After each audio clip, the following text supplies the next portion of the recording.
Üks matkarada oli mu toonud mereni ja ma mõtlesin, et võiks siis sinna randa jääda ka ööseks. Rand oli väga ilus, inimesi väga ei olnud, aga siiski mõned vännid olid ja kalamehed olid. Ja rannas sain ma tuttavaks ühe saksa paariga ja siin nad ongi, et neil olid ka koerad ja Tuuker sõlmis tutvust. Ja mina siis küsisin, et kas nemad jäävad ka sinna ööseks, sest nägime, et osad vännid olid lahkumas. Ja nemad siis ütlesid, et neil on plaan sinna ööseks jääda, et kui ma tahan, ma võin oma auto nende kõrvale parkida. Kuna ma olin eelnevalt öelnud, et et üksiku naisterahvana peab ikka nagu vaatama, et kus ja kuidas sa pargid. No leppisime siis kokku, et ma siis lähen nende kõrvale. Sõitsin nende kõrvale siis ja siis selgus, et nad olid vaadanud Park4Night äppi ja olid lugenud selle ranna kohta, et see pidi olema sihuke seksiturismi koht või midagi sinnapoole. Ja siis me otsustasime, et me lähme mujale, et nemad teadsid kohta, kuhu minna, et 10 minutit on sõita.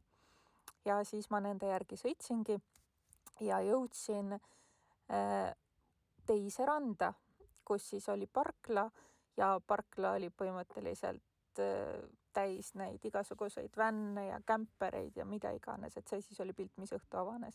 Minu kõrval oli põhimõtteliselt nagu ratastel maja. Ja siin on nende sakslaste vänn ka, kellest ma rääkisin. Läksin kohe koeraga väikest ringi tegema, ta on veel pime. Laagris oli vaikne, et mingit pidu ega läbu ei olnud. Hommikul, see on minu pesusahtel, et need sellised reisikotid on hästi mugavad. Siis on kõik asjad tüübiti nii-öelda kindlas kohas ja lihtsam on leida, kui suures kotis sobrada. Lasin hommikul, iga hommik on hommikused protseduurid käivad niiskete salvrätikutega, et enda sihuke elementaarne kasimine. Kui on ennast valmis seatud, siis ei jää muud üle, kui Tuuker rihma otsa rakendada ja õue minna. Sel hommikul oli jahe olnud, sest katus oli härmas. Et siin Hispaanias nägin ma siis nüüd nagu esimest korda niiviisi, et kohe täitsa härmas oli. Aga ööse magada oli okei, et ei olnud külm. Selles mõttes oli väga mõnus. Läksime siis ringi käima ja kõiki neid vänne ja muid sõidukeid, mis siin oli uudistama, et enne seda sai käidud veel tehtud tiir peale ka rannale. Et siin oli ka igasuguseid sõidukeid. Et oli nii väga vanasid vännisid, väga moodsaid kämperelamuid, kui oli ka kämper, mis vedas autot järgi ja siis oli minunimeline vänn ja kõige lõbusam oli see, et see roheline minunimeline vänn, mida te näete video teises osas, tagapool, selle vänni nimi oli ka Merlin, ma ei tea, võib-olla selle omaniku nimi oli ka Merlin.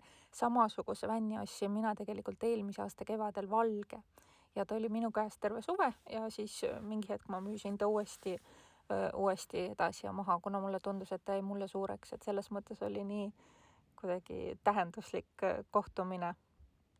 Aga selline ööbimine teiste inimestega, kes reisivad ka sõidukiga, kaubikuga, ümber ehitatud vänniga, oli minu jaoks täiesti esmakordne ja see oli lihtsalt nii lahe. Et muidu ma kasutan ka Park4Night äppi, aga edaspidi ma võib-olla vaatan rohkem just, kus pildi peal on selliseid rohkem vänne ja rohkem kämpereid seal Park4Night äpis, et on nagu kogunemiskohad, kus kõik peatuvad. Sest see tegelikult on ka turvalisem kui lihtsalt kuskil suvalises kohas, kus nii-öelda võib parkida.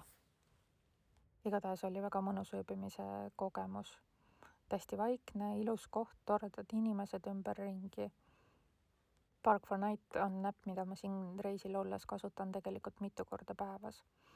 Et vaatan kuna, kuhu ja kuidas minna. Aga jah, järjekordne näide sellest, kuidas Tuuker, minu koer, loob kontakte.